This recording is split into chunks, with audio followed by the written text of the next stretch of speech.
Welcome to the Cincy Postcast. I'm Kevin Wallace, and on today's episode, I actually can't tell you what happens for the first 5, 6, 7 minutes of this episode because I wasn't a part of it. But I did join a couple of minutes later, and we had a ton of fun just talking World Cup, talking Miles Robinson, talking U.S. men's national team, and we wrapped it all up in part 2 by answering your Patreon questions. Just a really fun time to be a soccer fan. I think that this has been a blast. I think you'll enjoy this as well. Just sort of enjoying the World Cup experience as it has come to us. So enjoy this episode. Enjoy a week of, oh my gosh, all of the group stage games happening at the same time now. It is chaos for soccer fans anywhere and everywhere. Put it all together. You got yourselves a very lovely postcast.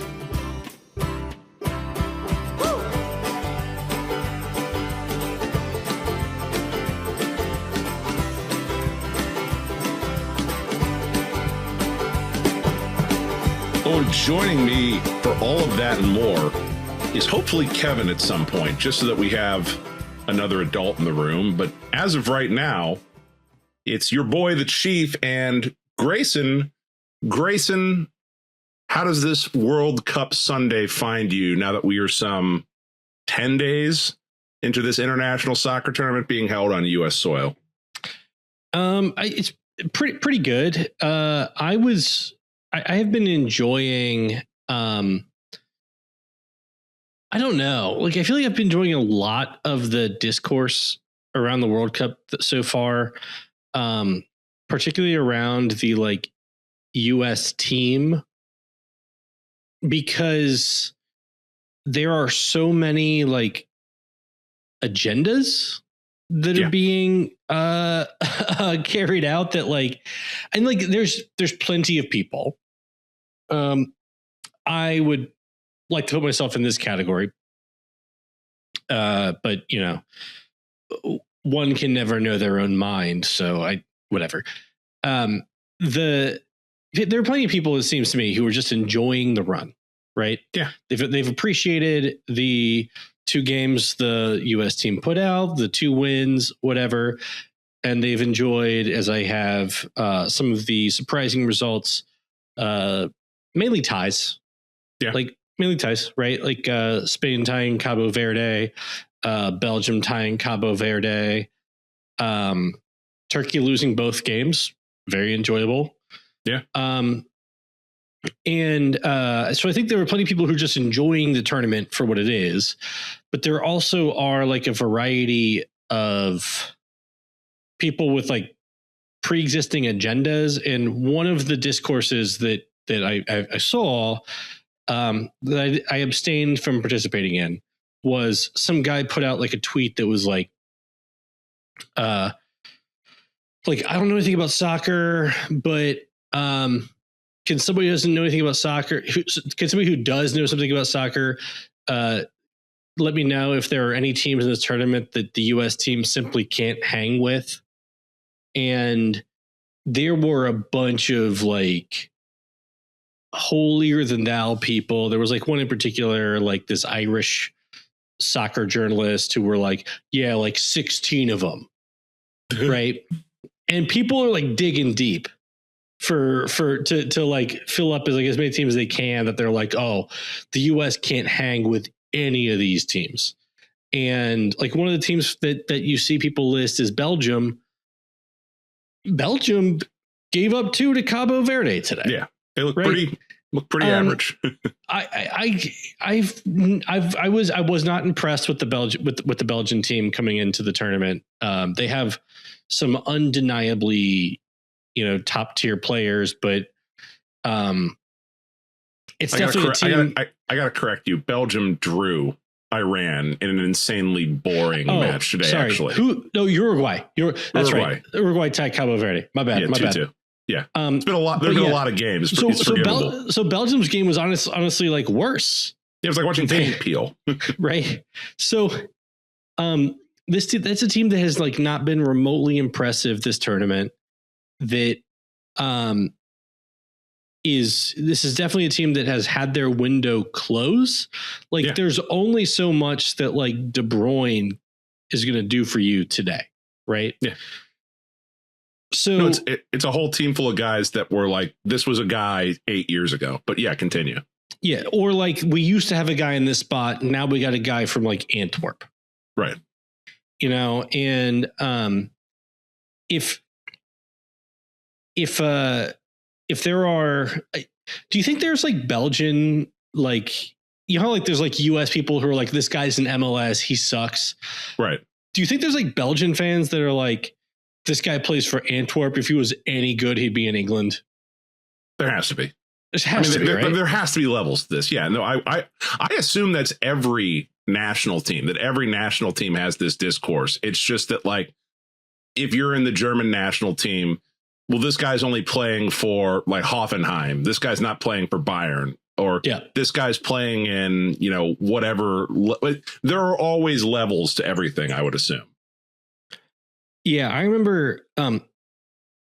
This is like more of a tangent too, but like there was a year Germany won in 2014. Yeah. Okay. I'm gonna make a mistake, so I'm gonna do a little bit of online research while I in episode fact checking right here in real time. Yeah. No, it's all right. We're the podcast that aims to get it correct. And we seldom get it correct, but I appreciate that we put the effort in to do this to a minimal degree. So I remember there was, I'm pretty sure it was 14. There was a Guardian article, or one of those like English journalists wrote an article where they were talking. It was all about how,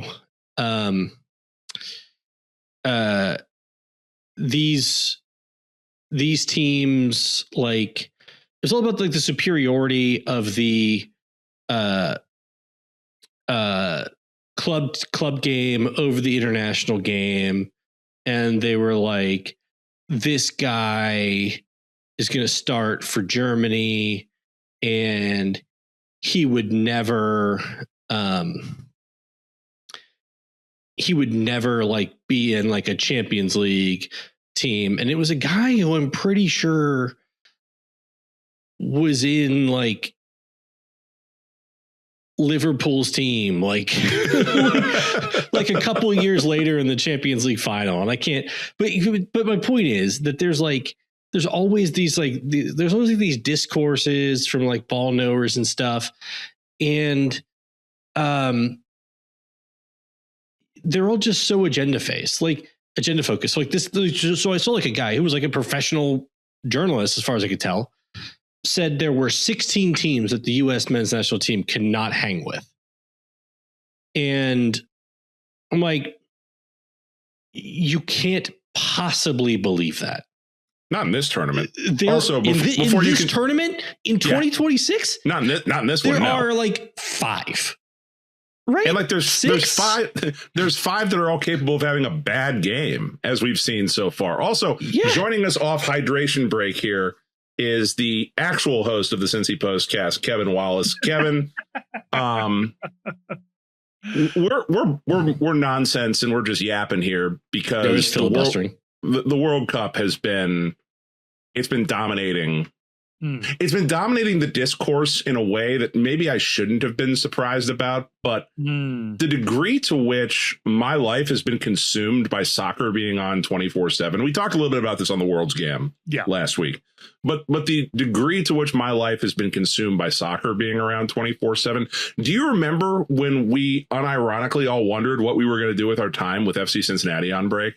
Like that was like an actual thing. We were like, oh my God, this is going to be such a gap in our schedules. And the idea of there being another game to cover on Saturdays, I don't know. I don't know that would have been good for any of our marriages, quite frankly. No, it's already 24/7 soccer. And like, people in my life who don't care about soccer are like, oh, how are they going to do if Pulisic's hurt? Like, whoa, okay, how do you know things? I loved this. My doctor that I go to, been going to for years, is from Brazil, lovely woman. And I had an appointment on what was the game? Thursday? Friday. Thursday. It was on Friday. I had a doctor's appointment on Friday. I'm wearing the USA kit. Like, right. We're doing this. Doctor comes in. She's wearing the Brazil kit. It was incredible. We were living it up. It was good stuff. So like, it's everywhere in my life. And yet it seeped into mainstream sports culture in a way I didn't expect it. And not in like a silly way. Like I feel like the sports powers that be have finally had to contend with soccer being like a real thing. Yeah, I saw Taylor Twellman was guest hosting on PTI the other day, which like, you want to talk about total cultural victory for the sport of soccer in America. It's when, number one, any soccer is being talked between on a show hosted by Michael Wilbon and Tony Kornheiser with a collective age of, I think, 160.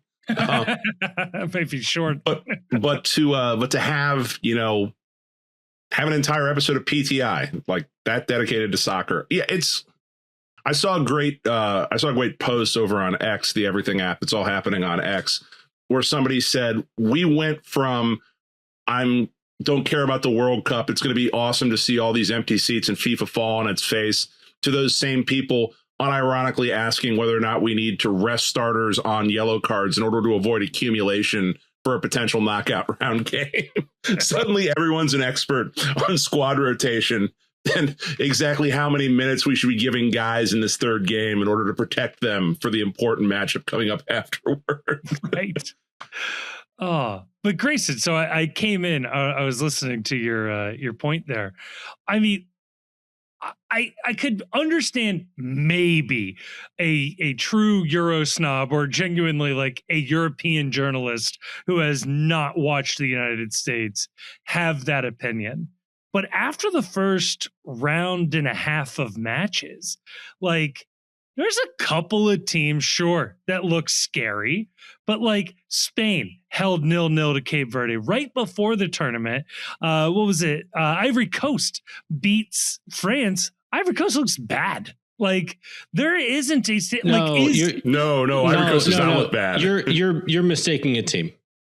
Ivory Coast didn't beat France. Senegal beat France. Who beat France right before the World Cup? Right before the World Cup. Oh, right before Ivory the World Cup.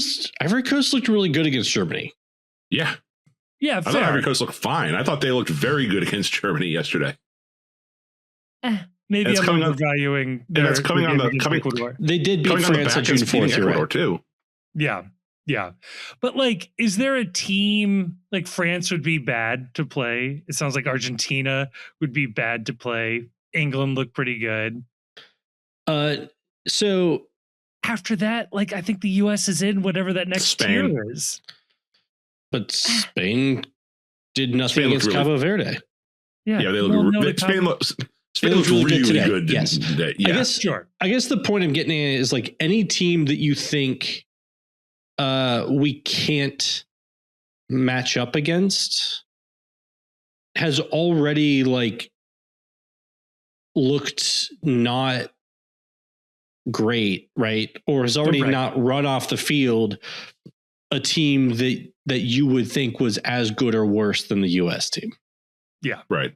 And I think that like part of like the sea change and all this too, and what's been kind of fun to watch is this idea of, you know, Pochettino is the one that's being quoted as saying it, but it's been said many times, many places by many different teams, not the least of which including like the Boston Red Sox in their first World Series win in the 21st century. But the idea of why not us?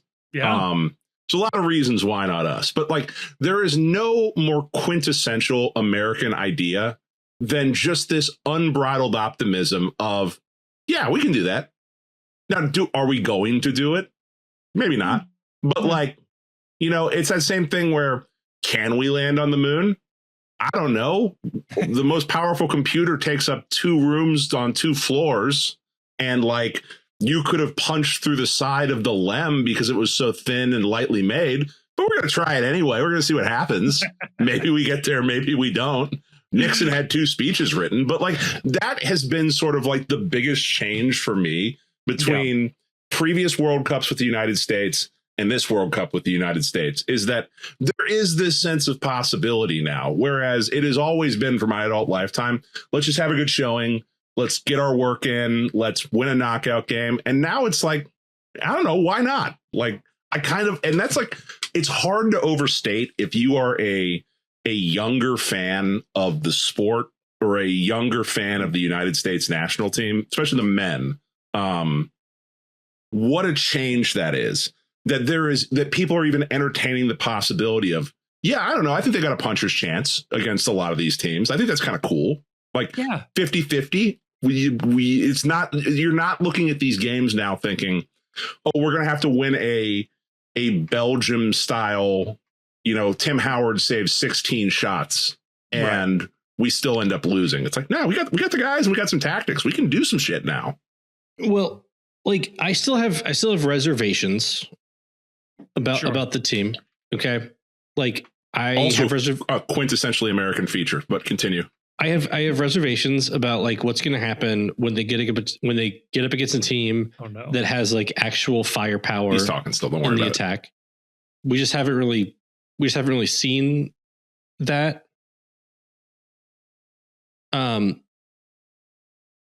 Did you get that? No. No. Okay. All right. So we haven't really seen how the team does against the team that like has actual firepower in the attack. The teams they've played so far have not had like good, on a world stage attacking talent. And so we've seen like, yes, this team can use the ball well and create a lot of chances against inferior to arguably peer competition. Yeah. Can the team do they have a game plan to beat Belgium, to beat Croatia, to beat like teams that are not in that like top tier but have like attackers and can score goals and are going to put actual pressure on this team's defense. Yeah, the way you beat Belgium is take away Romelu Lukaku's walker, apparently. Yeah. Well, like I'm not sure yet, right? Or Ivory Coast, like with some of the guys that Ivory Coast has had and some of the chances they were able to create against Germany. So we'll see. You also say that like New Zealand isn't currently up on Mo Salah in Egypt 1-0 in the 43rd minute of this game as we're taping right now. Yeah. But like Egypt's not a team that I'm in particular worried about, I guess. Yeah, but he's a top attacking talent. And so, I do, even at his age, I think Mo Salah still qualifies for that. And then the other thing that we have to bear in mind is I think that the top teams that have underperformed will get into form over the course of the tournament. We saw that in the Club World Cup. Yeah. Where like some of the European teams had, less than stellar results early on, but by the end of the tournament, like, who was standing. Right. Yeah. Right. And a lot of that has to do with the fact that these are teams where they're built for this schedule. They're built for, as everybody else gets fatigued from games, from travel, from practice, injuries. These are the teams with deeper benches. These are the teams with higher top end talent. And if you put everybody fresh in their first matchup together, you can see a lot more of these results happen where teams are able to defend out and, hold these better teams in check as the tournament wears on and you have more minutes in a shorter amount of time on the legs. Yeah. The top end tends to win out in these sorts of things, which I think you've seen now with Spain getting right against Saudi Arabia early today. I think that's going to be the case going forward. But like, I want to see England's next game. I want to see Portugal's next game. Like England, like Croatia is not a bad team. No, they took it to them. Right. And England put up 4.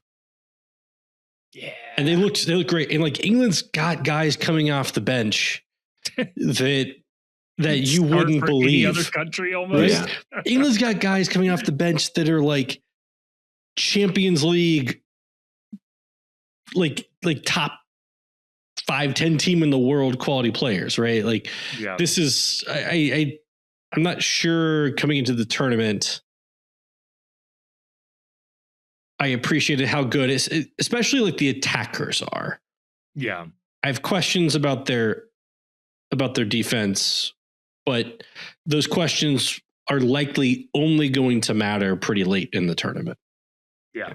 Because I'm not sure how many teams are really going to test this England team. But with the US team, I think everybody wants them to have a deep run in the tournament. And not everybody, but everybody on this podcast, everybody, who's an American everyone fan, who matters. If you're not rooting for this team to have a deep run, just go jump a bridge somewhere and be quiet. And we're like, well, what do you want to see from a team that can make a deep run in the tournament? Well, one of the things you want to see that we haven't always seen and have basically, honestly, maybe never seen in a World Cup is like, can you be dominant against a team that is inferior to you? Like, are you good enough that when a team plays defensively and you have all of the ball, can you still dictate the game? And check mark, right? Yeah. Yeah. Like huge absolutely check check. Mark. Yeah. And they're likely to, who knows, but there's a decent chance that they'll play a team in the round of 32 that is worse than them, that is going to give them a lot of the ball. Yeah. And are we going to feel confident going into that game? I think yes. Yeah. Okay. Now, does the team have enough quality that that they can adjust tactically, defend dangerous attackers? We don't know. Does the team have enough quality to, if they play like their best game and like fight, and a top team, misses some chances? Does the US have enough quality to steal a game? To convert, to create enough dangerous chances and convert them and like actually beat a team like Portugal or Germany or something? That's a tall ask. I don't know. What you're talking about do they have that ability that can you go and win? They've shown that they can win a game where they're ball dominant, they're possessing the ball, and they're breaking down a defensive team. Do you have the ability to do the inverse? Do you have the ability to go and when the other team is going to be 60-40 on possession, can you do what previous U.S. teams have done? And can you defend? Can you avoid giving up big opportunities? And can you tactically and smartly pick your spots to go on runs and to, utilize set pieces to steal a goal and steal a match against a team that is too like man for man better than you, just like matching up man versus man. We don't know. I mean, that's going to be a tall order for this team, because if there's been one sort of Achilles heel that they've had over the last 12 months, it's been defending. This was the first clean sheet the team had kept in forever. So if we go back to 22, this team smokes Iran, and beats Wales. I'm confident in that. Oh, this team right here. This team in 2016. If you run them 4 years ago, this team smokes Iran, certainly beats Wales. Probably loses to England, though. I think that's my question. Is like, how do they do against England? Because I think there's questions about like how you approach the game. There's like Tim Ream is like older. I don't. Yeah, it's like that type of thing. I don't know. And then, how does this team do against Netherlands in the round of 16 in 2022? I think those are huge open questions to me. Yeah. Netherlands is a team like the Netherlands is always going to be a very tough matchup. They looked awesome against Sweden. Yeah. Incredible. They're like the best team in the tournament against Sweden. Yeah. They're singularly a problem for that type of team is singularly a problem for the United States. But so I guess to pivot slightly off that, this is, we are on the FC Cincinnati side of things. It's all one song during this 2-month hiatus right here. But the United States, as you may have heard if you're a fan of this podcast, victorious over Australia in their previous match this past Friday afternoon. Now it's been coming hot and heavy here. Overall, great match for the United States. As Grayson was saying, this is a match where they had to face an opponent that wanted to, like I said it on the World's Game.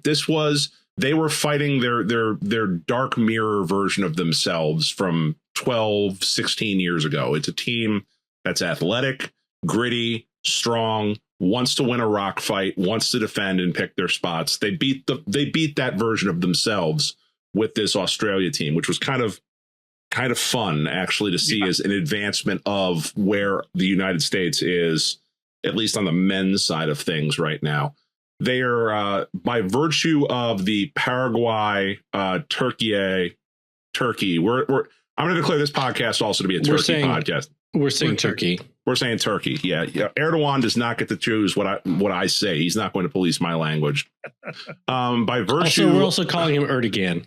Erdogan. Yeah. Just for that. He's also Turkey. Yeah, he is in fact a Turkey. He's Mr. Turkey. Yeah, Mr. Turkey. Joseph Turkey. It's Tim Apple and Joseph Turkey. Richard Thomas Turkey. So by virtue of their match with Paraguay won, I believe 1-0. That one was the final score on that. Yeah, Turkey scores 65 seconds into the game, and MLS's own Miguel Almiron gets the first and so far only, I think, cover your mouth red card, which is I hate that. Harsh. I'm sorry. I'm so stupid. There, but like if they announce a rule, and the Turkish player knew instantly. Yeah, he was a snitch. He was a snitch. He looked over there and it was like big ass snitch energy pointing at him. Like it's one thing to grab your forehead like you've been hit in the face. To point at the other guy for a technical rules violation is somehow worse. Okay. But it's a red card though. You look for any and every advantage you can get. Man. That player's name was Kricep Paulon. Right. He was wearing a wire too, I'll bet. Yeah. Can't trust any of these people. It was a Chris Paul reference. Yeah. Nice. But by virtue of that result, the most CONCACAF of CONCACAF-y late night soccer games that we've been treated to so far, the United States has clinched already victory in their group. They will finish number one no matter what happens. Turkey is also eliminated for this upcoming game, meaning this game is truly a meaningless tilt between two nations in the World Cup. So to bring it back to FC Cincinnati, gentlemen. Yeah. Are you anticipating we will see the debut of one Miles Anthony Robinson, knowing as well that the player he would be that is ahead of him on the depth chart currently, Chris Richards, is sitting on a yellow card and would theoretically be at risk for suspension in the round of 32 if he chooses to behave in a not so nice fashion or gets baited into doing some not so nice things by a Turkey team that I'm guessing is probably not going to be in a great mood to play this game out. You have to bench everybody with a yellow. Absolutely true. Yeah, I agree. I was just wondering if there was any dissent in that. You can't risk somebody serving a yellow card suspension in the round of 32 because that's a must-win game. Yeah. I know Poach is moving on, or it's like all but confirmed Poach is moving on. Which, hold on, put a pin in that, but keep going. But the only game that matters that we know is happening is the round of 32 game. Yes. So like the only things that need to be done in this game are things that don't diminish your chance of success in the next game. Right. Yeah. And so one of those things is resting everybody with a yellow. Yeah. I don't know. I don't have the list in front of me. Maybe there's somebody with a yellow that like you don't really care about, but like Chris Richards can't play this game. No.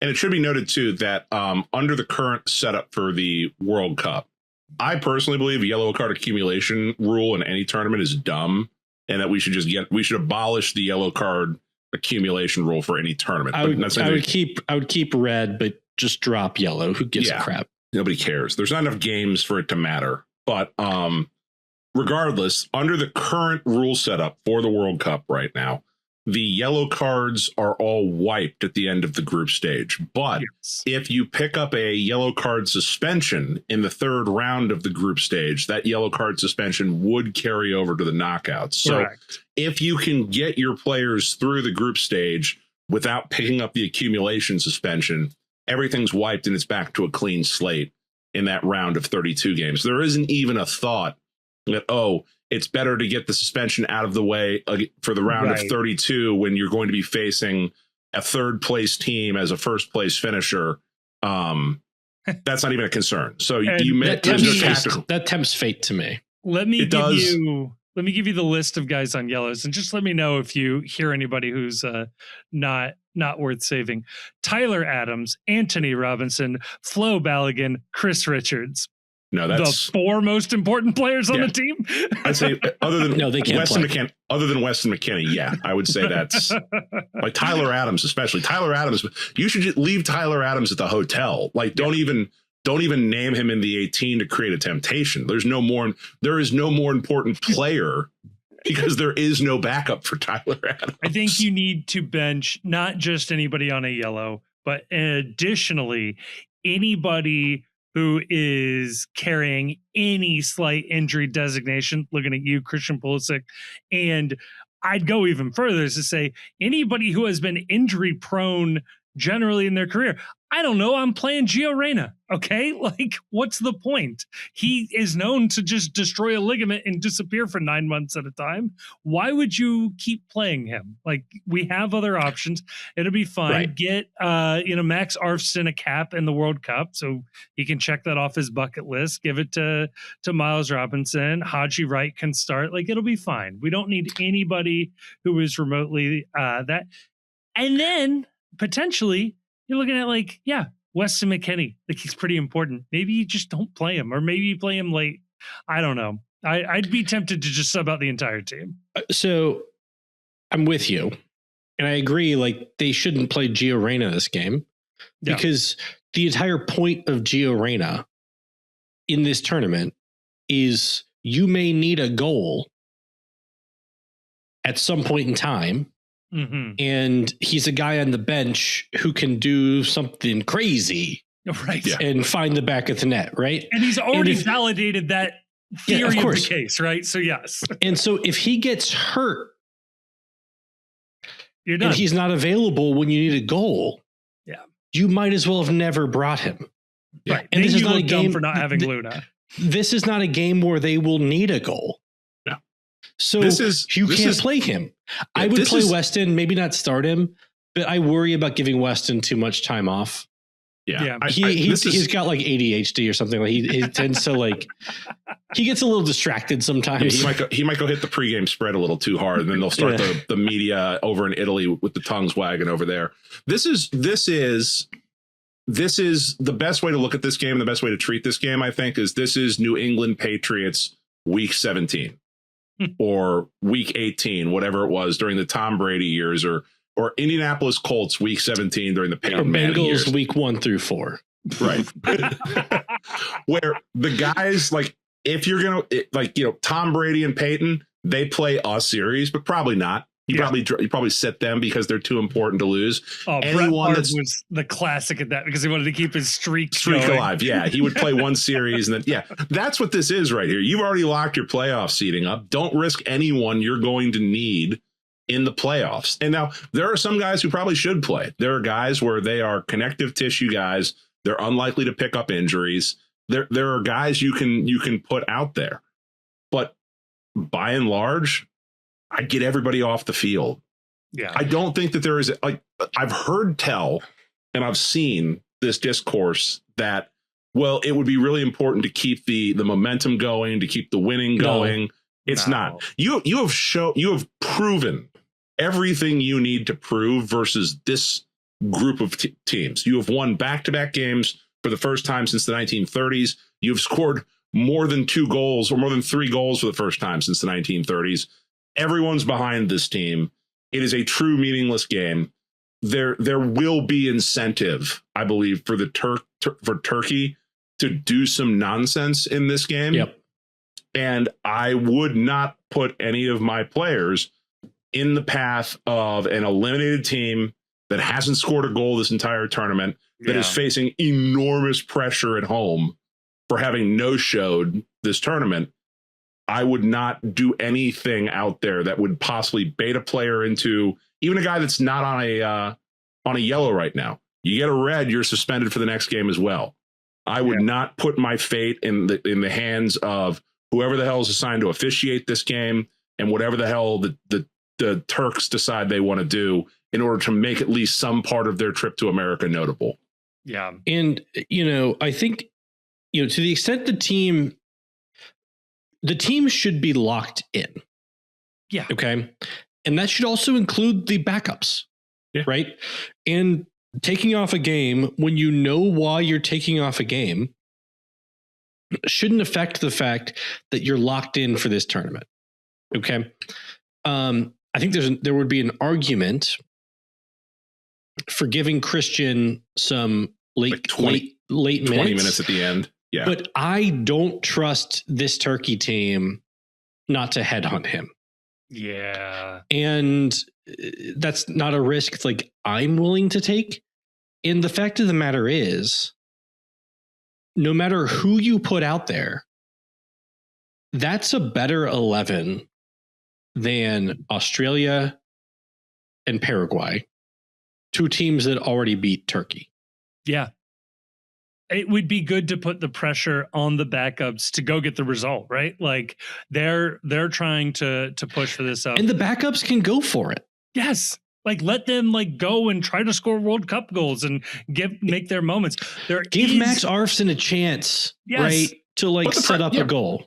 Put the pressure on them too. I love the idea of putting the pressure on players like Max Arfson, like Haji Wright, like Miles Robinson of you have the chance to go out there and finish this. You have the chance to go out there and sweep all 3 matches in the group stage for the first time in the history of the United States. It's only the first time they've won 2 since 1930. Right. The first time ever this team will have gotten all 9 points out of a group stage at the World Cup. Which is rare territory for any of these nations. Yes.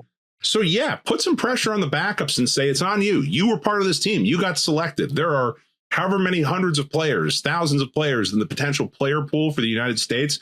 You guys made the top 26 and go out there and act like you were one of the 26 best soccer players in the United States of America and go take care of your business. And if you need to get minutes for Christian Pulisic, here's an idea. Go register him under a pseudonym, under unnamed trialists for Orange County SC in the USL. They're still playing right now. And give him 20 minutes on the back end of one of those games. Can you get a quick loan from AC Milan to Orange County? Just put a mustache on him, like a clip-on mustache or a glue-on mustache. Give him 20 minutes there and tell everybody on the field, anyone that says what's going on here will be banned for life from this league, and you protect him while he's out here. He's here for exercise, not for your enjoyment.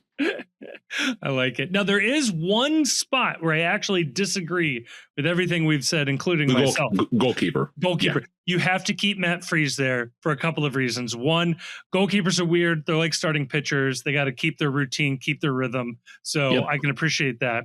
The other is, I think there was enough of a goalkeeping controversy coming into this that if you give Matt Turner the opportunity to like ball out and have a dope game, the narrative for a week is who do you start in goal? You just don't want that.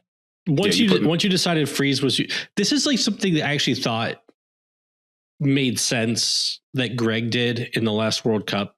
Just dropping the obvious number 2. When he decided that Turner was his guy, just dropping Stefan. Yeah. That's harsh. But like, I do think that with goalkeeper, when you decide, especially when it's like kind of close, when you decide who your guy is, you have to go with that guy. Unless you are like fully forced to change, and you can't like open yourself up to the possibility of like questions about that, because it's such a confidence position, it's such a routine position, and like they're psychos. That's what nobody wants to say. Well, they're crazy. But also like it has the least margin for error, because one mistake, like we saw the South Korea game the other day, one error from the goalkeeper, that's the game, period. Yeah. Oh, that's funny. I heard that lightning in somebody's stream, and now I just heard it on the thunder on my stream. Yeah, it should be to you in a second. Yeah, it should go Grayson Chief Kevin, but we'll see exactly how this shakes out. All right, so I do hope Miles gets the nod here, and like I said, my only hope now is that Miles looks good and has fun, and if he does something cool, even better. But I think that would be keen for everybody involved, and that would be it would be, regardless of anything else I have said or will say about Miles Robinson on this podcast, it will be a feather in the cap for FC Cincinnati to have a player that plays in the World Cup. They've had a couple players so far that have played. 3 former, I believe. Yeah. Yamil Assad, not Yamil Assad, Santiago Arias, Jurgen Locadia, and Derek Etienne. Did he play for Haiti today? He played for Haiti yesterday. The last game? Yeah. I don't think he played the first game. Jurgen looks like he's having a good time. Like, just life. It just seems like life is going well for Jurgen. I don't know what to base that on at all, but just senior minimum. Anybody say senior minimum? I'd bring him back. I love Jurgen. Jurgen Locadia will forever be that player where it's like, I still think he's got it. Like, he's Barry Sanders for me, where even after Barry Sanders has been retired for a decade, I'm like, you get this guy a uniform, he's still got it. I guarantee you on this. I unironically believe that about Ledesma. I think that there are certain situations where you could sub Ledesma in late in a game to have Dotto win you a free kick right outside the box. I would 100% trust Ledesma to get me a goal if I needed one. I saw Jeff Birding is at a couple of these World Cup games. If he happens to be around Jurgen Locadia, I feel like the door should be open for a senior minimum striker. I feel like the door. He wants to come back here. DJ sets on the weekend down at the Banks. I mean, what? The problem is all of our strikers are on senior minimum, supplemental roster, or DP. Or a designated player. They got to get him back, though. Like, let him pull the sword. Yeah. Or make him pull the sword. Yeah. He's here. Where's he going? Come on. You can stay an extra week. He plays for Miami. Yeah, can we do a friendly against the Miami FC just to make sure he's in the room? He plays for the Miami FC, except no substitutes. So here's the other thing that I think is worth bringing up right now. If you want to, this is the part of the show right here where we allow you to sound smart to the people that are, because I guarantee you, if you are listening to this show, I'm betting that you are the soccer guy at your workplace or gal, however you choose to identify. Guy in the truest 21st century the gender non-specific term guy. The Nickelodeon dude. You're the soccer dude. You're the soccer dude. Yeah. I am that person in my workplace. Although I will say with some point of pride, one of my other coworkers wearing a Christian Pulisic jersey to work before the first game. Nice. That was kind of cool. Good luck. I know, Kevin, you've talked multiple times about being the soccer dude at your workplace. Grayson, you refuse to acknowledge that you're the soccer dude at your workplace, but we all know that that's the case. So if you are listening to the show, you're probably known as the soccer dude at your workplace, and there will be a lot of chatter. Dude or dudette at your workplace or at the Social Security office, wherever it is, whatever, or at your school. School's out. I don't know. Maybe you're doing summer school. We're going to be all inclusive here. What the hell? So you will talk with normies this week and people that are, new to being big fans of the sport or being involved and active in the sport. Number one, I'm going to talk with Kevin and Grayson about this at some point, but I do think we're going to try and I do think it would be a good idea to dedicate a World's Gam episode coming out of the World Cup to. So you've decided to become an MLS fan after watching the World Cup. Let's get you up to speed. Let's catch you up on this league. Let's catch you up on the teams. Here's an hour and a half of content. Maybe we'll get Taylor Twellman for that finally. He seems to enjoy being in my mentions enough that he should probably be on the show at some point. Yeah, he's ducking us. He is ducking us. Many people are noting. It's a point Grayson brought up a second ago about Pochettino leaving the U.S. men's national team to go back to Europe. And I've already seen this discourse online a little bit of, man, you've got to throw the bag at Pochettino in order to keep him around. We need Pochettino to stick around. If you want to be the ball knower when these types of conversations come up, the ball knower take here, and Grayson, Kevin, correct me if you think I'm wrong on this, the ball knower take is that World Cup managers, when you keep them beyond a World Cup cycle, you tend to not like your decision 4 years later. There is a very weird thing with World Cup managers that even ones that have very successful World Cup runs, you do tend to see diminishing returns in many cases when the regime sticks around for another 4-year term or another 4-year cycle.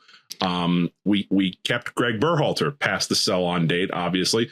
We arguably kept Jurgen Klinsmann past the sell-on date when we thought he was the person that was going to take us to the promised land. You see this Arena's second run with the World Cup or with a World Cup was not nearly as good as the first one. Yeah. Or the third one for that matter.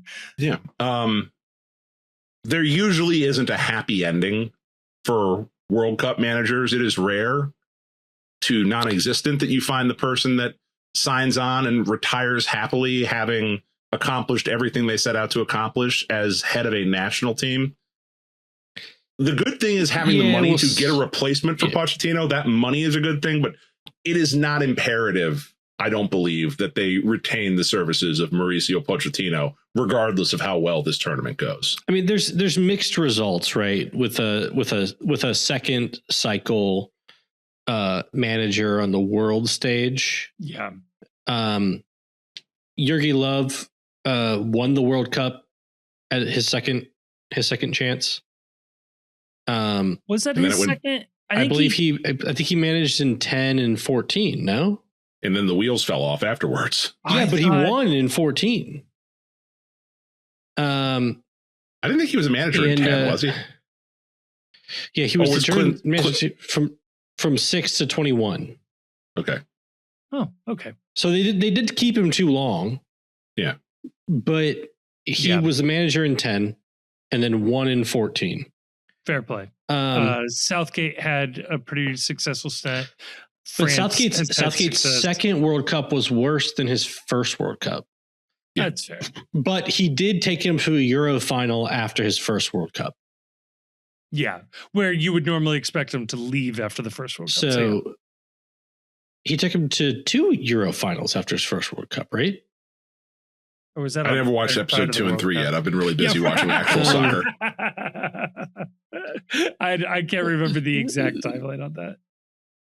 But the greater overall point, though, is that it is not a lock-on guarantee that managers build. Southgate took him to two Euro finals after his first World Cup, but his second World Cup was worse than his first World Cup, and we don't play in the Euros. We don't play in the Euros. Yeah, we don't have that worry. So we can't really, the Gold Cup. Yeah, we want a Gold Cup. But with the US, we've not had a good result of keeping managers after one World Cup. Yeah.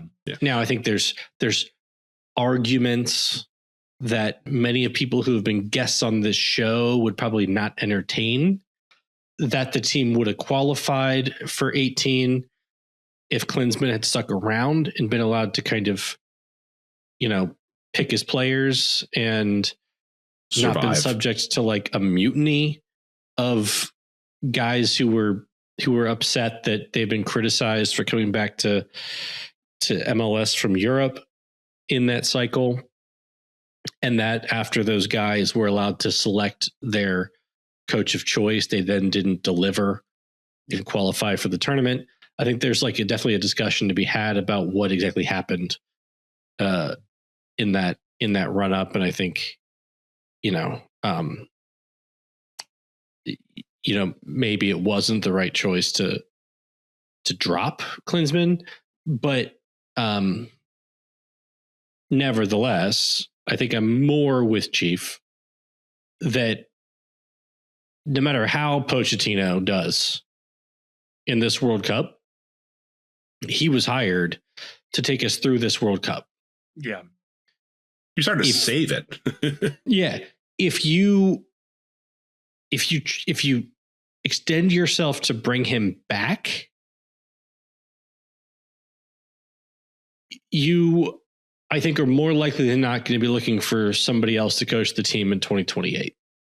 Yeah. I think you're looking for somebody in 2 years. Yeah. That's 2 years. Oh, I also think sorry. Well, I just immediately thought you went to the next World Cup. Yes. Okay. I would also say with that, Chief, that it's too early to be having this conversation. This team could easily beat Turkey, lose to Bosnia in the round of 32. And we go, well, what the hell? Pat Noonan could have done this. What are we doing here? So right. I'm not ready to entertain, Poch is the savior. He's done it all. You certainly don't spend $20 million or whatever to lock him down right now. Right. He does have to beat whoever he plays in the round of 32. Honestly, the game afterwards. If they win in the round of 32 and they win in the round of 16 and they make it to the Elite Eight, because I'm done with this quarterfinals, semifinals nonsense. We're in America. It's the Sweet 16, the Elite Eight, and the Final Four. We're rebranding this shit right now, and it'll be better, and everybody will thank us afterwards for it because it sounds so much cooler than all this other nonsense. But if you make it to the Elite Eight, I'll start to hear the talk about throwing the bag at Pochettino. If they somehow make it to the Final Four, then I'm like, okay, yeah, I think that at this point, I'm willing to risk whatever that fall off is. I'll pay the price to see if there's a next step here, because the next step then would be playing for the World Cup, playing for the goddamn trophy. Then if he can take another step. But here's what I want to say about that is, yes, they have to make the Elite Eight. Yeah. I don't want to hear they lost in the round of 32 or round of 16, but they played beautiful soccer and they won the XG battle or any of that. The only reason, those arguments, I have time for them in a club manager. In a national team manager, I only have time for, did you advance in the tournament and how far? Right. And for the U.S. national team, the only argument I have time for is, did you advance in the World Cup and how far? Yeah. Right. Yeah. And then if you, I was against keeping Greg. Yeah. After the last one, even before all the other stuff happened. Too much baggage. Yeah. I was against hiring Greg in the first place, but Iran just tied it up, by the way. I saw that. Egypt. Problematic, Kevin, that you thought that was Iran. My little window, ethnically Persian, not even Arabs. my little window, I can only see the score and land from. I had no concept of who they were playing. Okay, this was not me guessing based on the images I'm seeing. I was trying to remember a Middle Eastern-ish country. Which I'm rooting for which one of us had eye Egypt. surgery in the last couple of days? Jesus. I will say I'm rooting for Egypt in this game. I have no time for Oceania. I like New Zealand. I've never met a bad person from New Zealand. It's tough because, like, if New Zealand would just join Asia, then we could just pretend like all of the Pacific Islands don't exist for purposes of the World Cup. I'm not saying dismiss them as people or cultures, but for the World Cup, it is tough. I haven't been to New Zealand. Would love to go. Same. But Australia left such a bad taste in my mouth that it has spread over to New Zealand. The problem with Australian soccer, like their soccer fans, is that you have to understand that that's the subset of people who choose to follow soccer in Australia instead of Aussie rules football, which is their number one sport. So it is kind of like they're kind of like the counterculture nerds of Australia. So your average Australian, like I have never, like full disclosure, I've met a lot of Aussies in my life. I have There's never no once. way you've met a lot of Aussies. I saw your tweets. I'm sorry to interrupt. I saw your tweets. I saw your posts where you're like Aussies are just awesome vibes all the time. We love the Aussies. There's no way you've met that many Aussies. They are the most annoying tourists anywhere you go. The best. Are you kidding? They are so loud. Yeah. They're screaming all the time. Their accent is grating. Yeah. Oh no. Well, you're threatening me with a good time, man. I love this. These are the people I want to hang out with right here. They show up in any room. The worst part of it is they act like jerks everywhere they travel. They're super loud. They make a mess. They get too drunk. And then the worst part of it is that all these foreign countries don't know the difference between Americans and Australians, and they think they're Americans. And so everybody's like, oh, Americans are the worst tourists. No, Americans that travel are like very polite. Yeah. Americans are terrible in the United States sometimes. Americans that travel abroad are like very polite and they're scared. They're timid. They don't know the language. They don't know how to use public transportation. They're very they're afraid. You're afraid of being judged as being an American. Yeah. No, I get that. Desperately trying to be so Canadian. like the entire reason that Americans have a reputation as bad tourists is that all these people, they see these Australians acting the fool and they're like, oh, those are Americans. We hate them. Because they've never heard of Australia. I don't even care. Like, I have never had a bad time hanging out with an Aussie. Both of your points is just convincing me that Australians are Americans. That's what this is. They are. They're spiritually American. They are spiritually Americans. I love in a lot of ways. Yeah. I'm not here for the slander. Countries about the same size. There's a big lot of nothing in the middle. I think we can all agree on that. Like all of the cultures on the coasts. Yeah. There were multiple sets of people in each country descended from prisoners that were expelled from better countries. Yeah. Soccer is like the third choice, maybe even fourth choice sport in both countries. Like this makes sense. Also, Australians are allowed to be of Priscilla, Queen of the Desert, and Tu Wong Fu, Thanks for Everything, Julie Newmar, basically the same movie. Just American and Australian versions of the same movie. Aussies, like, look, they come from a country, they come from a land down under. We all know that, but like everything in their continent is trying to kill them. They're allowed to be loud and have fun all the time. That's true. They didn't have to be there. They're allowed to leave. No, they were told they had to go. That's the whole history of Australia. They had to go there. Sweeney Todd left. moved back to London.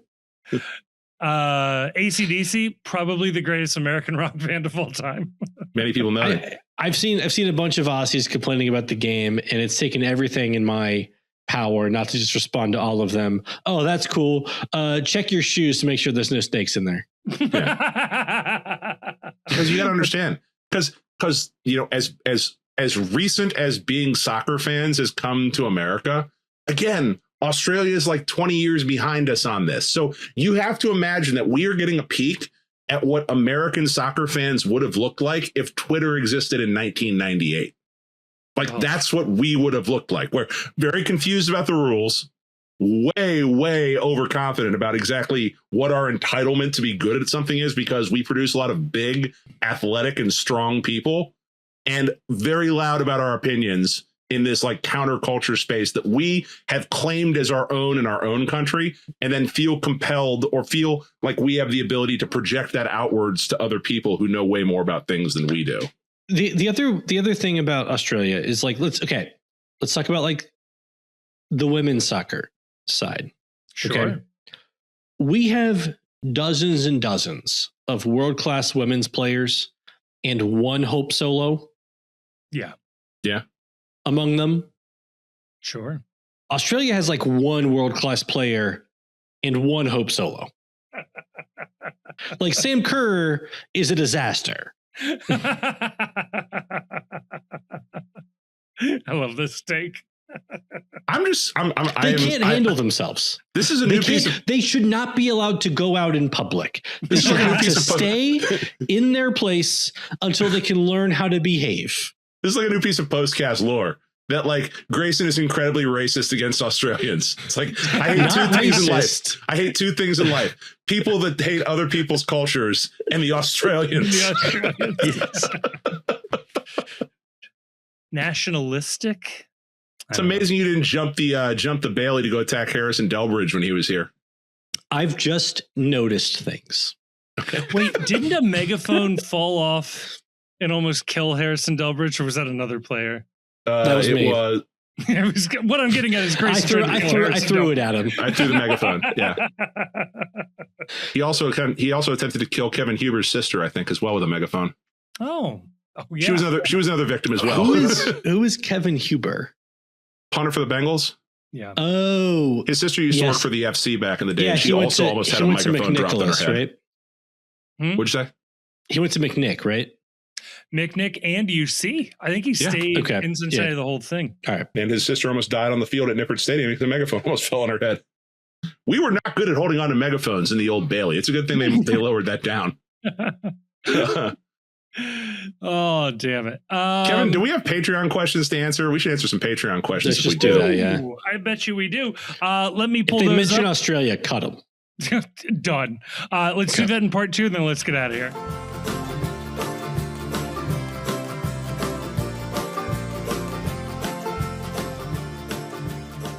All right, we are back with part 2. Sorry, Chief, I'm bogarting. Yeah, take it over from here. At a certain point, it's just muscle memory. But no, we're gonna answer some Patreon questions. If you like what you hear, which God bless you if you do, you can support us financially via Patreon.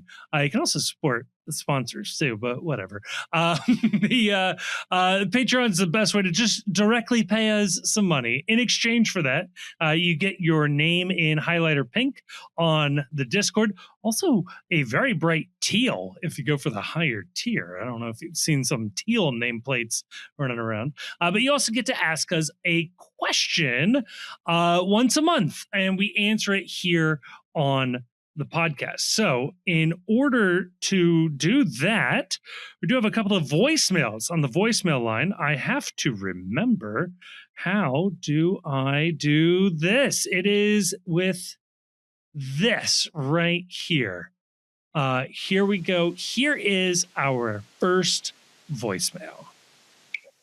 Hey, Kevin, Chief, Grayson's disembodied voice. This is that fellow. And here's my question.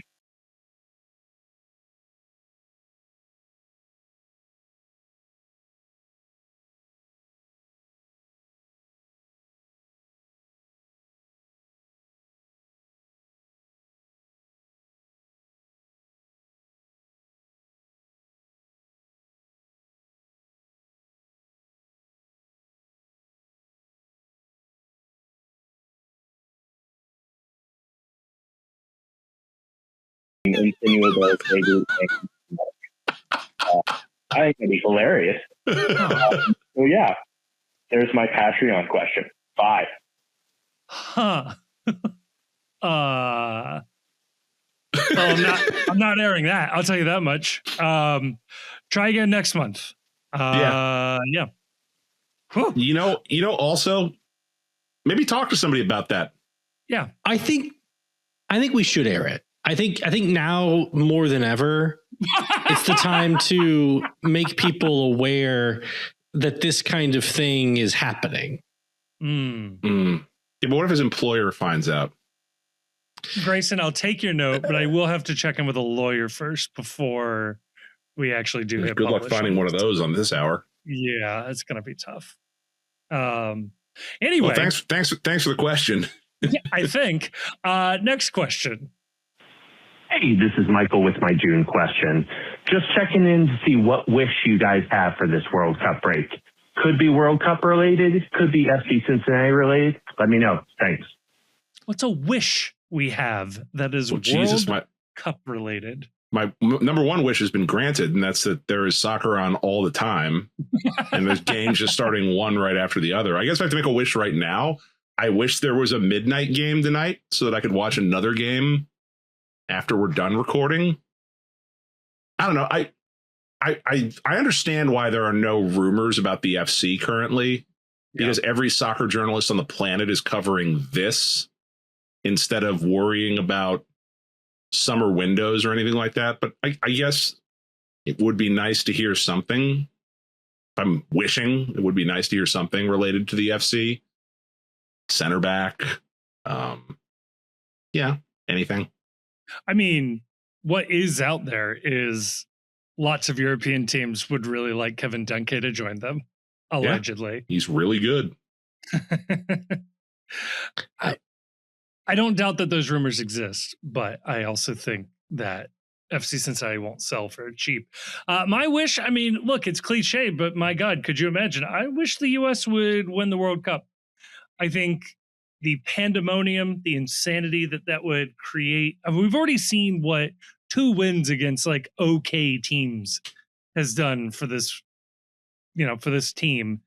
Could you imagine, an incredible upset over in England or Spain in a quarterfinal on the way to a World Cup final? Oh. I need the build. Well, number one,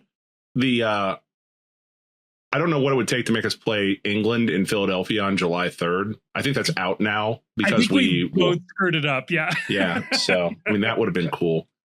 I don't know.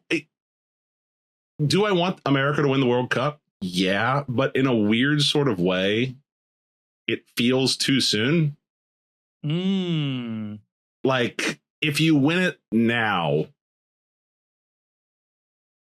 I don't know. You go from a team that can barely win a knockout game to winning the World Cup. It feels like it would mean more if we got to like the Final Four and lost a close one and then won it the next go around. I don't know. The movie seems a little sudden. It doesn't seem like it seems like we go right from the first act to the third act in this movie if we win it this year.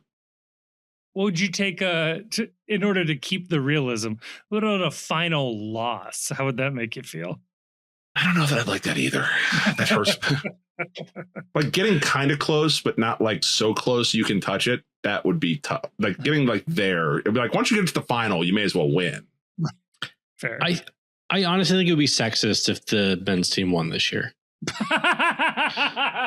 taking the shine away from the women. Yeah, think about the attention you'd be taking away from the women's team. That's a good point. Like they're already taking attention away from the women's team by having a men's World Cup this year. Think about it. Yeah. If I had one wish for the U.S. team in the World Cup, it would be that Mauricio Pochettino loved Miles Robinson more than anyone else in the entire world. That feels like a nice wish. Can't really think of the ulterior motive behind that one, but I am curious about what you're actually getting at there. He loves him so much he can't live without him when he goes and moves on to right. That's it. That's Inter Milan. He brings him to Inter with him. All right, I figured it out.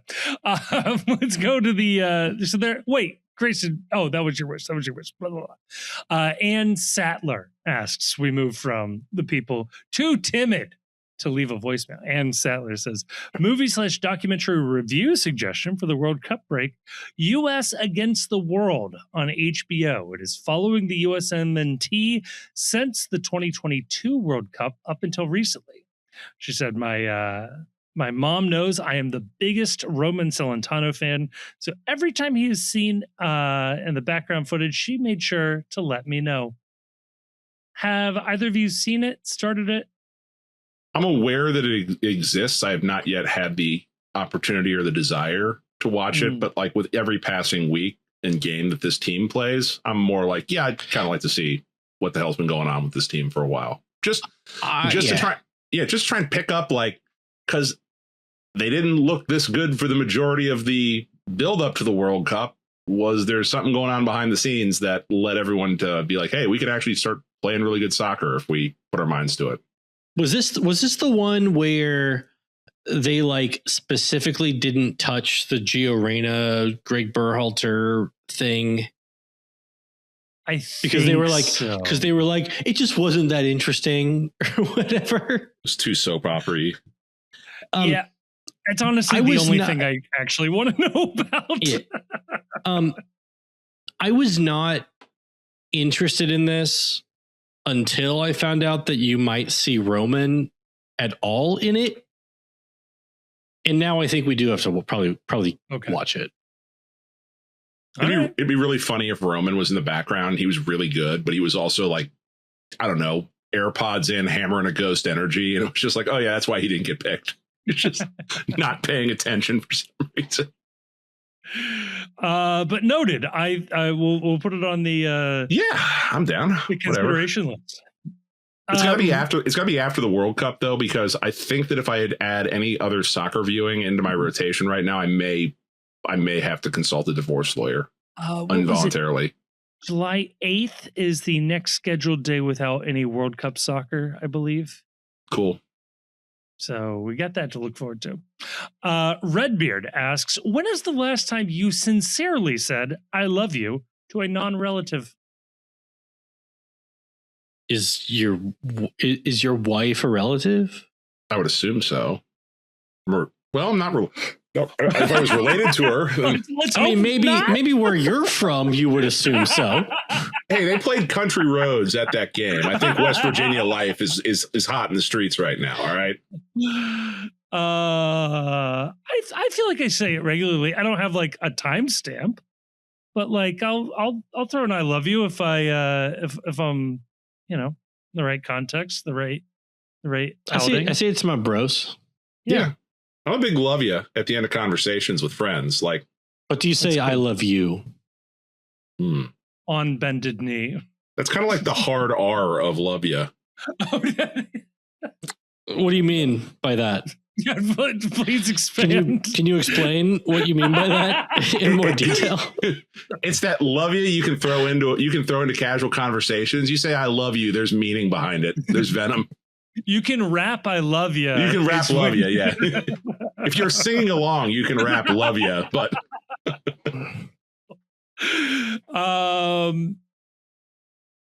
yeah, there you go, Redbeard. I think that's about as good as you're gonna get.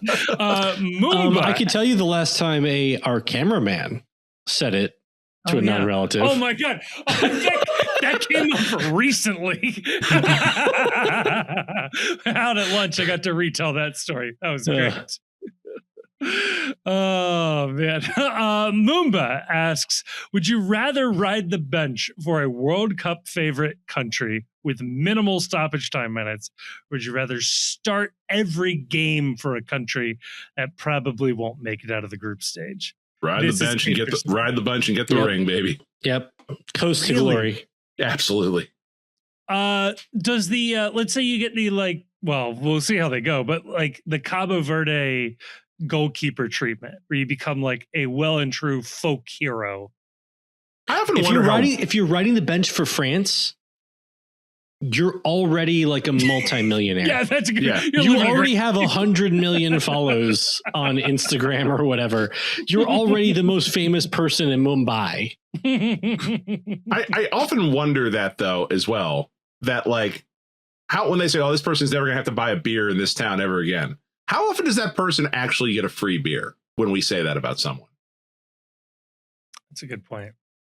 Because, not to bring up a sore subject, one might have said that there was a certain goalkeeper for FC Cincinnati who would never have to buy a beer in this town ever again after some heroics. He's had to buy multiple beers in this town and has not been shy about letting us know that he slipped in and had to buy his own beers. I think he's due to come back. Yeah, he is. What's he doing? What's he doing this World Cup? Is he playing for some country? Is he New Zealand's goalkeeper right now? Would it shock you, legitimately? Would it shock you to learn that Mitch Hildebrand is Bosnia and Herzegovina's goalkeeping coach?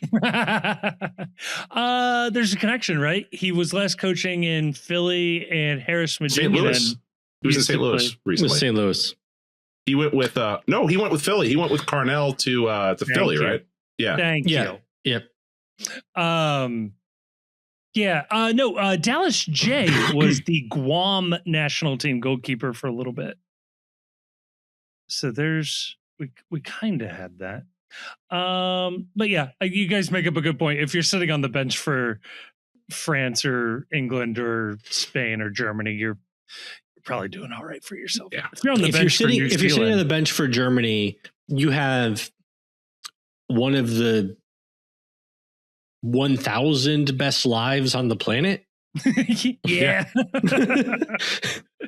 I mean, even sitting on the bench for Denmark, you're doing pretty good in life. I'm gonna say sit on the bench for Spain is probably great because it probably means you have a house on the Mediterranean somewhere. If you're sitting on the bench for Germany, you're still German at the end of the day. Well, that depends who you ask. First of all, that's true. Yeah. Oh boy. Second of all, you can buy houses in Spain. Just ask Pavel. That's a good point. This is like if Pavel could buy a house in Spain, a German national team player can buy a house in Spain. I've recently found out that every Formula One driver lives in Monaco. So that's very funny to me as well. Yeah. But yeah, if you're on the bench for New Zealand, you could still be a substitute teacher. No, yeah, you're a what do they even do in New Zealand? You're a thousandaire. You're an apprentice scuba diving instructor. you take people on tours of where they shot Lord of the Rings. Yeah. You're a lifty. I think influencer. New Zealand influencer would probably be number one job title of anyone that's on the bench for the New Zealand national team. Yeah, you're a professional benefits administrator. Almost all of these guys on the bench play for Auckland FC, which I think is the team that is controversially might be pro in a league that is explicitly semi-pro. You're in. It's called the Cincinnati Reds, babe. You're you carry the what's the thing? My God, the One Ring. No, well, you sweep the floor sweep the floor in front of Jacinda Ardern as she walks around the city. I like this. What's the thing that they carry with the four poles that the monarch sits in? The litter. The what it's called? It's a litter, isn't that what it's called? I think it's a litter. A wheelless rickshaw. Thing. Yeah. 4 people carry around royalty on their backs? Question mark. What is this thing? A litter. God damn it. Oh, okay. Read a book, guys. Christ. I thought there was a different word for it. My bad. Well, they are used all over Southeast Asia, and they all have their own slight version of it. I'm the chief harpoonist. In Thailand, it's called a woe. Literally a royal sedan. So there you go. It's a Keanu Reeves. Whoa. I guarantee I messed up the pronunciation of that. And finally here, Flying Pig, Dying Pig asks, and Grace, I'm going to direct this at you. But if anybody has an update, I will deflect it. any updates on Dr. Cop Attorney at Law?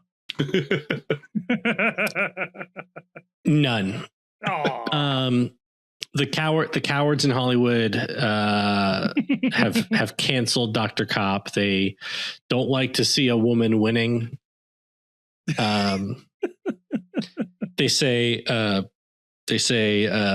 what do you know about this? And it's all about Widow's Bay now. And I'm like, whoa, Dr. Cop could like solve Widow's Bay. And Oh, she they too say, OP well, like, is maybe that the issue? yeah. It does remind me though, recently I saw a clip going around of Rainn Wilson saying that The Office couldn't be made today in today's political climate. Because of woke. But That's so what funny. about that show was remotely edgy? That's so funny to me. I like my It's a response funny to bit. like my response to all of those is just like oh, The Office couldn't be made today. Yeah, because they already made it. Yeah. But also The Office was already made. No, they would make The Office for Gen Z, and it would just be nothing about Michael Scott as a toxic boss, so everybody keeps quitting. He doesn't Office- respect work-life boundaries. The Office couldn't be made today because everybody works remote. Remote, yeah. It's so funny when people are like, "Oh, you couldn't make The Office today. Oh, you couldn't make Friends today because Gen Z, they don't have any friends." None of them can afford to move out of their parents' house either. You couldn't make Cheers today because Gen Z, they don't drink. They don't You couldn't make Home Improvement today because no Gen Zers own their own home. You couldn't make taxis today. You'd have to call it Uber. now this is a fun bit. You couldn't make Seinfeld today because have you seen those ambush interviews with Jerry? Not going well for him. Yeah, stand-ups are canceled. We actually can't make a show about stand-ups. I just love that, like, we can't make The Office today. Meanwhile, It's Always Sunny in Philadelphia is on like its 25th season of just doing the most heinous stuff. South Park is still on the air.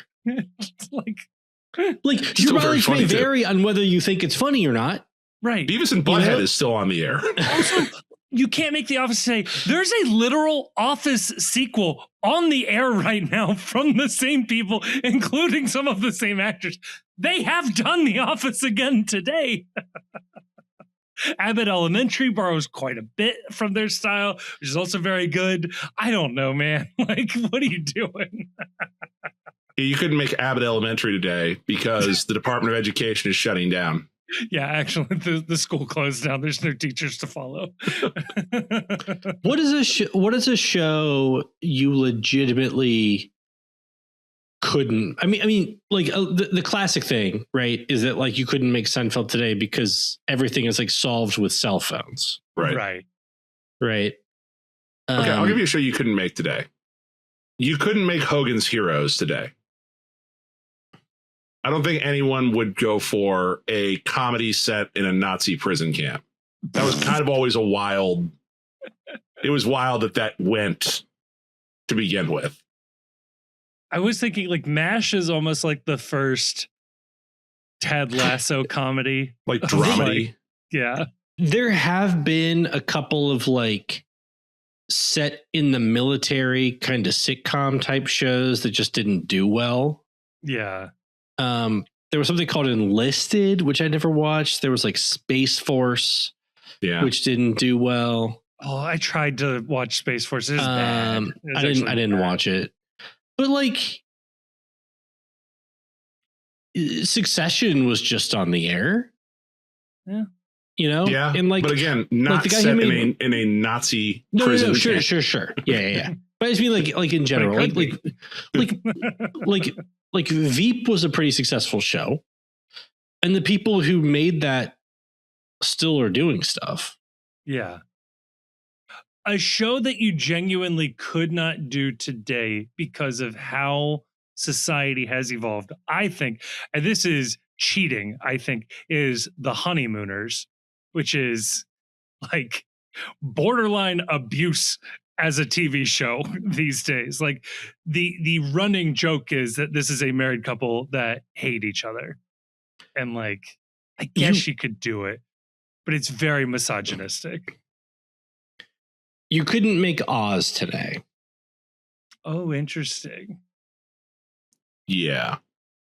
Well, I mean, you couldn't make like there's other shows you couldn't make too. Like they tried to redo Will and Grace and it didn't work because like it used to didn't be make any sense. Well, not only did it not make any sense, but it used to be like Will and Grace's thing just used to be, hey, look at this. There's a openly gay character on this show. And it's like, that's not novel in 2026. Right now it's like, look at this.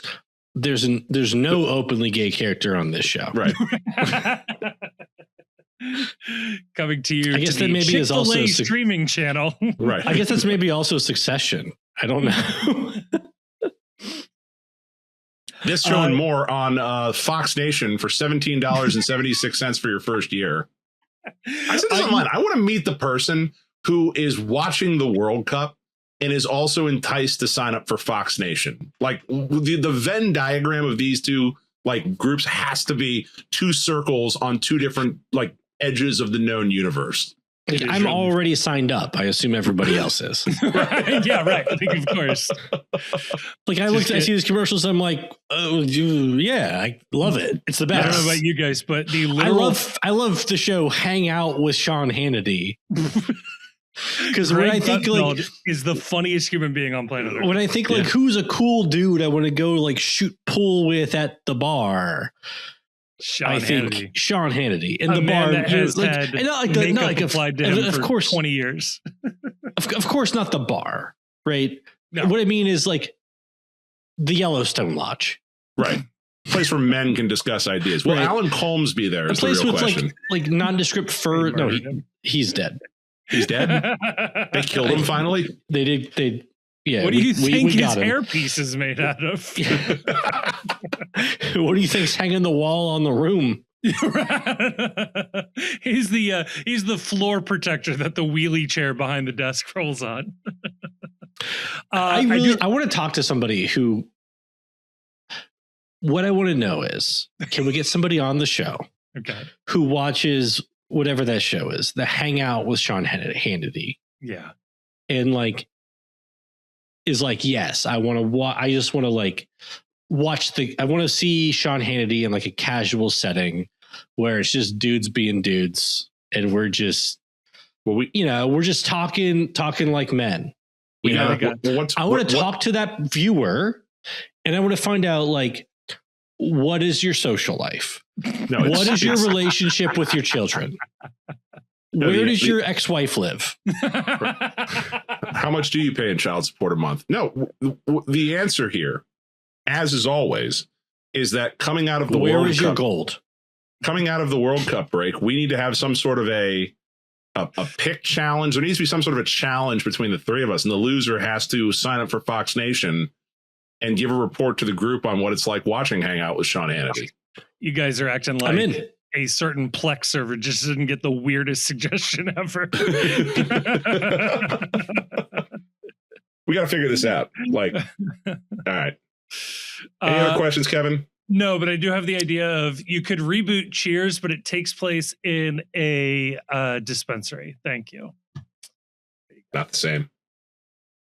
Where would Norm be hanging out in a dispensary? They make you check in and walk through the heavy security door and then pay in cash and leave. There's no spot for Norm. So they already made a show about a weed delivery guy.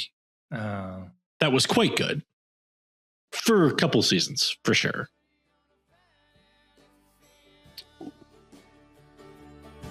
Fuck Columbus.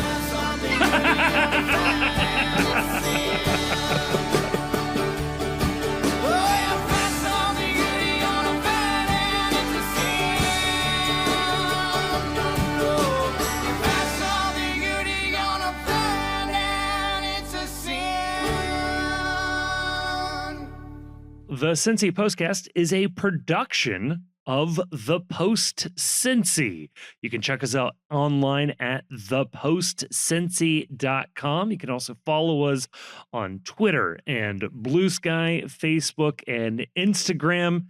Twitter and Blue Sky, though, you'll find we're a little more active than the other places. We're also on YouTube, where you can listen to this episode if you aren't listening to it already. We are also putting up video content semi-regularly, including the Away Days series. We want to give a huge thank you to Jim Trace and the Makers for providing the music for this episode. They are a lovely band, and you can find more information out about them in the description of this episode. And if you happen to enjoy what you just heard, can I please ask that you like us, that you rate us on whatever app you're listening to, and maybe more importantly than all of that, share this episode with a friend. When it comes up at work, you're talking about FC Cincinnati, I say, hey, I listened to an FC Cincinnati podcast. I think you guys will like it. It would really, really help us out. Nothing helps a podcast travel more than a good recommendation from a friend, family member. That would be awesome. When it comes to the sorting algorithms that control our lives, a 5-star review would be much appreciated. Also, leaving a sort of written review weirdly does more than that. That's how the algorithms work. So maybe say a nice or a mean thing, whatever. Just as long as you give us 5 stars, that'll really, really, really help us out. And if you are looking for more MLS content, check out our other podcast, The World's Gam. Again, a link will be in the description of this episode. That is where we touch on league-wide storylines and news, and we talk about other games and a couple other teams in there as well. I think you will enjoy it if you are just dipping your toes into Major League Soccer. A huge thank you to all of our sponsors. A even bigger thank you to all of our patrons over at Patreon. But maybe most importantly, thank you for listening to this episode.